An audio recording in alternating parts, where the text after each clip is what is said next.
Hello students, आज हम अपनी वर्कशीट 40 में लेसन 4 कार्बन और इसके यौगिक को डिस्कस करते हैं। अब सबसे पहले हम देखते हैं कि प्रकार्यात्मक समूह होते क्या हैं।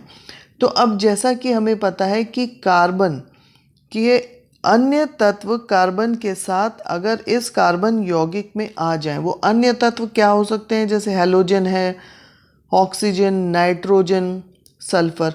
तो ये तत्व कार्बन यौगिकों में आ जाए। जो हाइड्रोकार्बन श्रृंखला है उसके अंदर से हाइड्रोजन जो है वो इन तत्वों के द्वारा अगर प्रतिस्थापित होता है, और प्रतिस्थापित होने पर क्या होना चाहिए, कार्बन की संयोजकता संतुष्ट रहनी चाहिए। कार्बन की संयोजकता हमें पता है 4 है, तो वो 4 ही रहनी चाहिए। तो ये जो यौगिक या ये जो तत्व हैं जो हाइड्रोजन के द्वारा प्रतिस्थापित हो रहे हैं, इनको हम क्या कह रहे हैं, विषम परमाणु।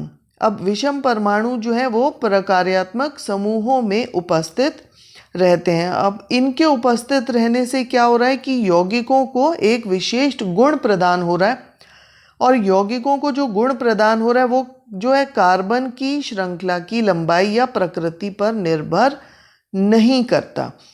कार्बन या तो 2 या 3 कार्बन एटम्स का कंपाउंड हो सकता है, यौगिक हो सकता है, या उसमें 8, 9, 10 जितने भी उसके अंदर यौगिक में कार्बन हो, तो यौगिक को जो विशिष्ट गुण प्रदान कर रहा है वह यह विषम परमाणु है या प्रकार्यात्मक समूह उसको प्रदान कर रहा है, जो उसकी श्रृंखला की लंबाई और प्रकृति पर निर्भर नहीं करता।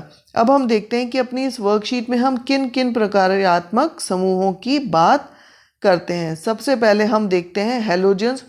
हैलोजेंस कौन से होते हैं, जैसे क्लोरीन है, ब्रोमीन है। तो हिंदी हो इंग्लिश हो, नाम इसमें सेम ही रहेंगे, है ना, सिर्फ लिखने में चेंजेस आ जाएंगे। तो क्लोरीन को हम लगा देंगे क्लोरो। अगर हम एक उदाहरण लेते हैं, जैसे ये हमारे पास है, अब यहाँ पर 2 कार्बन एटम है, तो इसका नाम क्या हो जाएगा, 2 होता है इथ के लिए, तो इसका नाम हो गया ईथेन।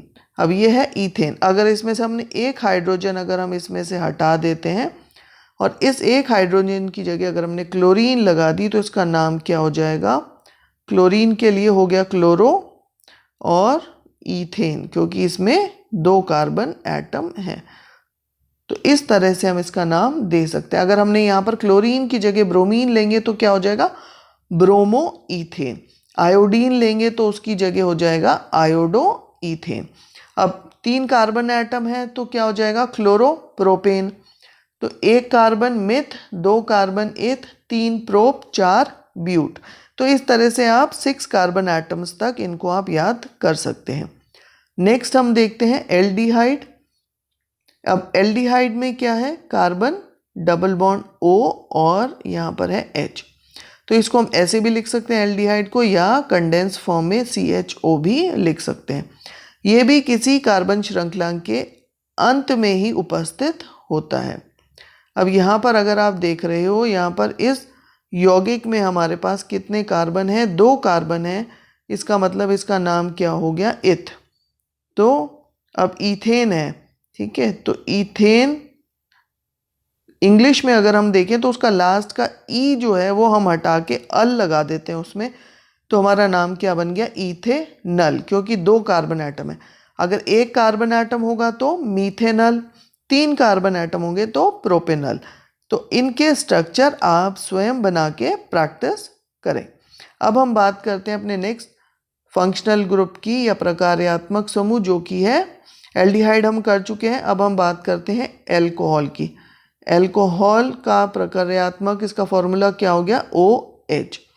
तो सपोज हम 2 कार्बन कंपाउंड ले लेते हैं, एक हाइड्रोजन को हमने रिप्लेस कर दिया OH से, तो हमारा ये कंपाउंड फॉर्म हो गया। अगेन यहाँ पर कितने कार्बन हैं, 2 हैं, तो हम इसको क्या लिखेंगे, ईथ। और एल्कोहल के लिए हम क्या लिखते हैं, OL या ऑल। तो ये बन गया हमारा इथेनॉल। अगर हमारे पास 1 कार्बन होगा तो मीथेनॉल, 3 कार्बन होगा तो प्रोपेनॉल, और 4 कार्बन होगा तो ब्यूटेनॉल। और इसी स्ट्रक्चर को देखकर आप बाकी के स्ट्रक्चर्स अपने आप प्रैक्टिस करें। अब हम बात करते हैं कीटोन की। कीटोन का फंक्शनल ग्रुप होता है, इसका स्ट्रक्चर है C+O। तो इस तरह से हम कीटोन को लिखेंगे। ये हमेशा बीच में होता है, इसके दोनों तरफ कार्बन एटम होते हैं। ठीक है, इसकी वैलेंसी को सेटिस्फाई करेंगे। 3 हाइड्रोजन हो गए, एक ये 4th बॉन्ड कार्बन के साथ। अब यहाँ पर हमें 3 कार्बन दिख रहे हैं, तो इसका नाम क्या हो गया? प्रोप। तो प्रोपेन हो गया। और कीटोन के लिए क्या लगाते हैं? ओन, तो नाम हो गया इसका प्रोपेनोन। यह कीटोन का पहला मेंबर है। ये जो कीटोनिक ग्रुप है ये हमेशा 2 कार्बन एटम के बीच में होगा, इसको हम कह रहे हैं प्रोपेनोन। अगर 4 हैं तो ब्यूटेनॉन। अब इन कार्बन एटम्स को हमें नंबर भी देना होता है, और नंबर इस तरह से देना होता है कि ये प्रकार्यात्मक समूह को जो है कम से कम नंबर मिले। अब इस केस के अंदर क्योंकि ये C+O बीच में है, तो अगर हम राइट से लेफ्ट में जाएं तब भी इसको 2 नंबर मिल रहा है, और अगर लेफ्ट से राइट में जाएं तब भी यह 2 नंबर पर आता है। यानी कि ये स्ट्रक्चर कैसा है? सिमेट्रिकल है।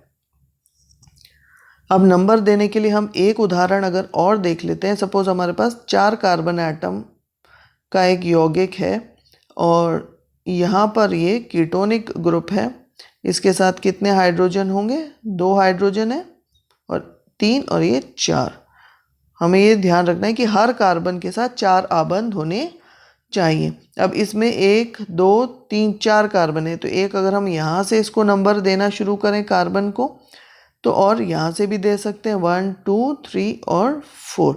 तो पहले केस में क्योंकि ये प्रकार्यात्मक समूह को नंबर 3 मिल रहा है, और अगर हम राइट से लेफ्ट में जा रहे हैं तो इसको नंबर 2 मिल रहा है। तो नंबर 2 वाला करेक्ट है और 3 वाला गलत है। क्यों? क्योंकि जो फंक्शनल ग्रुप है या प्रकार्यात्मक समूह है, इनको मिनिमम नंबर मिलना चाहिए। तो हमारी काउंटिंग राइट टू लेफ्ट सही होगी, और इसका नाम क्या हो जाएगा? 2। 4 कार्बन है तो क्या हो गया? ब्यूटेनॉन। तो इस तरह से हम करेक्ट नाम दें तो उसके लिए हम कार्बन को भी नंबरिंग दे दें या उसको भी नंबर कर दें। नेक्स्ट अब हमारा है कार्बोक्सिलिक अम्ल। कार्बोक्सिलिक अम्ल हो गया C+OOH। तो इसको हम ऐसे भी लिख सकते हैं या इसको हम COOH के फॉर्म में भी लिख सकते हैं। अब इसको देख के आपने कंफ्यूज नहीं होना कि इसमें ये एल्डिहाइडिक ग्रुप है या ये एल्कोहलिक ग्रुप है। ना ये एल्डिहाइड है ना ये अल्कोहल है, ये कार्बोक्सिलिक ग्रुप है।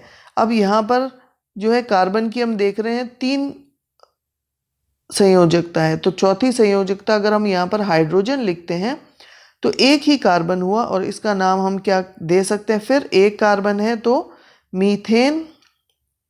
मीथेनोइक अम्ल हो जाएगा। मीथेनोइक अम्ल इसका नाम होगा, क्योंकि यहाँ पर हमारे पास एक ही कार्बन एटम है।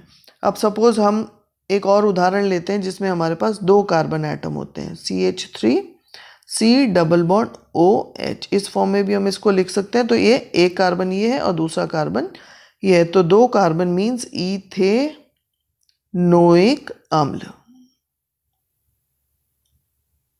इथेनोइक अम्ल बहुत इजी है जब आप इसको रेगुलर करेंगे, और 6 कार्बन एटम्स तक आप इसको प्रैक्टिस करेंगे तो इजीली आप इसको कर पाएंगे।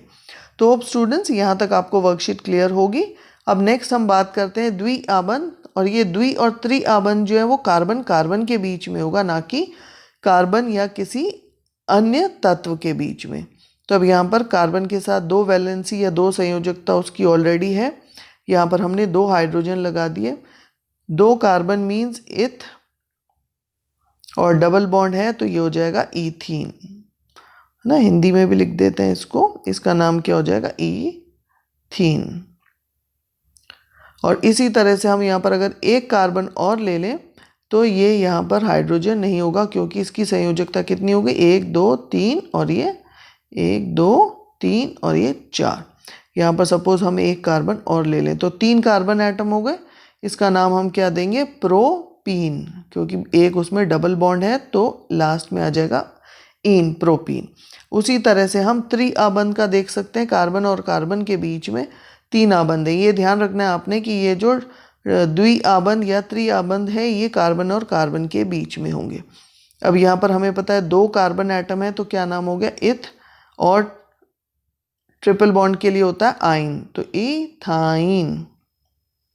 उसी तरह से अगर हम 3 कार्बन लेंगे तो क्या हो जाएगा, प्रोपाइन, 4 में हो जाएगा ब्यूटाइन। तो इस तरह से हम इसको के स्ट्रक्चर भी बना सकते हैं और इसका नाम भी देख सकते हैं। तो एक यौगिक मैंने आपको करके दिखाया है। अब आप जो है 2 कार्बन एटम आपने देख लिया, 3 कार्बन एटम, 4 कार्बन एटम, 5 और 6 का आप स्वयं बनाकर प्रैक्टिस करें। तो अब इसके हम देखते हैं कि आज प्रैक्टिस के लिए हमें क्या दिया हुआ है क्वेश्चंस में। अब हमें कुछ यौगिक दिए हुए हैं और यौगिकों में वो कह रहा है कि हमें प्रकार्यात्मक समूह को पहचानना है। तो यहाँ पर आप देख के पहचान सकते हैं क्या है, कीटोनिक ग्रुप है। यहाँ पर भी हम देख रहे हैं ये कौन सा ग्रुप है, एल्कोहलिक ग्रुप है। यहाँ पर भी ये एल्डिहाइड ग्रुप है। अब आप देख रहे हैं कि कीटोन जो है वो 2 कार्बन के बीच में आ रहा है और एल्डिहाइड जो है वो एक किनारे पर आपको नज़र आएगा। नेक्स्ट हम यहाँ पर अगर देखें तो ये कार्बोक्सिलिक ग्रुप है, इसको हम पहचान सकते हैं। उसके अलावा अगर यहाँ पर अब हम देख रहे हैं ये ब्रोमीन और क्लोरीन, यानी कि ब्रोमो ईथेन और क्लोरो ईथेन, तो यहाँ पर हैलोजेंस उपस्थित है। तो होप स्टूडेंट्स ये वर्कशीट आपको क्लियर होगी, सिंपल है, इजी है, समझ में आ गई होगी। एंड डू प्रैक्टिस, जितने भी मैंने आपको एक्स्ट्रा बताए हैं 6 कार्बन एटम्स तक यौगिक आपने बना के प्रैक्टिस करनी है। And thank you for watching this video.